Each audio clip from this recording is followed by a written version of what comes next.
لا اسألکم علیہ اجرا، اے محبوب اگرچہ آپ کی زندگی کا گوشہ گوشہ گواہ ہے، لیکن فرما دیجئے میں تم سے تبلیغ دین کا کوئی صلہ اور کوئی اجر نہیں مانگتا، الا المودۃ فی القربى،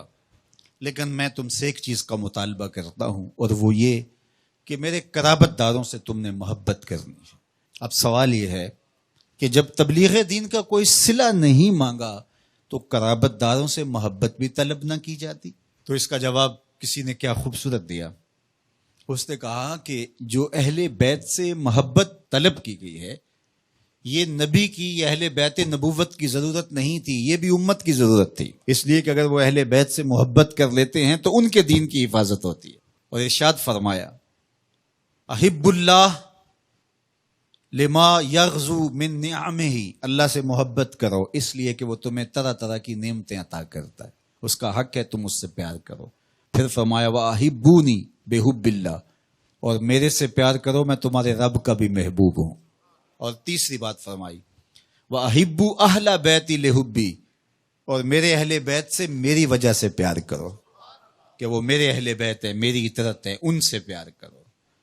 فرمایا میں تمہارے اندر دو بھاری چیزیں چھوڑ کے جا رہا ہوں، اس امت کو لاوارث چھوڑ کر نہیں گئے حضور، دو بھاری چیزیں چھوڑ کے جا رہا ہوں۔ اولہما، ان میں سے پہلی چیز کتاب اللہ، اللہ کی کتاب، فیہ الہدی والنور فخذوا بکتاب اللہ واستمسکوا بہ،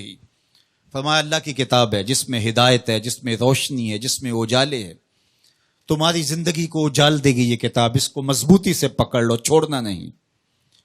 ابھارا، اس پہ ترغیب دی۔ پھر فرمایا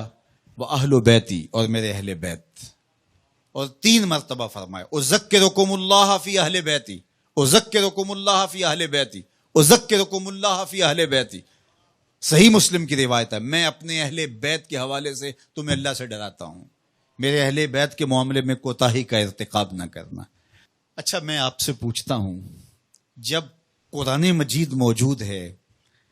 تو پھر کیا ضرورت تھی اہل بیت کے دامن کو تھامنے کی، تلقین کرنے کی؟ ایک سوال کھڑا ہوتا ہے، کیا کتاب ہماری ضرورتوں کی کفیل نہیں، ہمارے دکھوں کا مداوا نہیں، ہمارے درد کا درماں اور ہمارے امراض کا علاج نہیں؟ جب قرآن اتنا کافی ہے، اتنا وافی ہے، ضرورتوں کا اتنا کفیل ہے، تو پھر اہل بیت کے دامن کو تھامنے کی تلقین کیوں کی گئی؟ تو اس کا جواب یہ ہے، ایک ہوتا ہے علم، ایک ہوتی ہے اس کی عملی مشق، ایک ہوتی ہے تھیوری، ایک ہوتا ہے اس کا پریکٹیکل۔ اگر اسلام کی تھیوری دیکھنی ہے تو قرآن موجود ہے، اگر پریکٹیکل دیکھنا ہے تو کربلا کے تپتے ہوئے ریگزار میں حسین ابن علی کا کردار موجود ہے۔ دونوں کے دامن کو مضبوطی سے تھام لو، اور فرمایا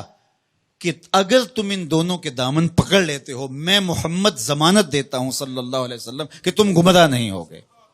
یار میرے حضور نے تو ضمانت دی کہ ان کو تھام لو تو تم گمراہ نہیں ہوگے، ہم 73 گروہوں میں بٹ گئے، فرقہ فرقہ ہو گئے، میرے حضور نے تو ضمانت دی تھی کہ تم تھام لو گے تو گمراہ نہیں ہوگے، ہم گمراہ کیسے ہو گئے؟ تو صاحب گمراہ اس لیے ہوئے، کسی نے قرآن کو چھوڑ دیا، کسی نے اہل بیت نبوت کے دامن کو چھوڑ دیا، کسی نے قرآن ہاتھ میں اٹھا کر کے دہائی دی یہ قرآن ہے، اور اہل بیت کا نام اس کی طبیعت میں پیچ و تاب پیدا کرتا رہا، اور کسی نے اہل بیت کے نام کی دہائی دی لیکن قرآن کو ترک کر دیا۔ تمہیں مبارک ہو، تمہارے ایک ہاتھ میں قرآن ہے، ایک ہاتھ میں اہل بیت نبوت کا دامن ہے، دونوں کے دامن کو تھام لو گے تو تم کامیاب اور بامراد ہوں گے۔ اور کہا یہ دونوں الگ بھی کبھی نہیں ہوں گے، تم دیکھ لو گے، قرآن سینے کے اندر ہوگا، حسین سینے کے اوپر ہوگا۔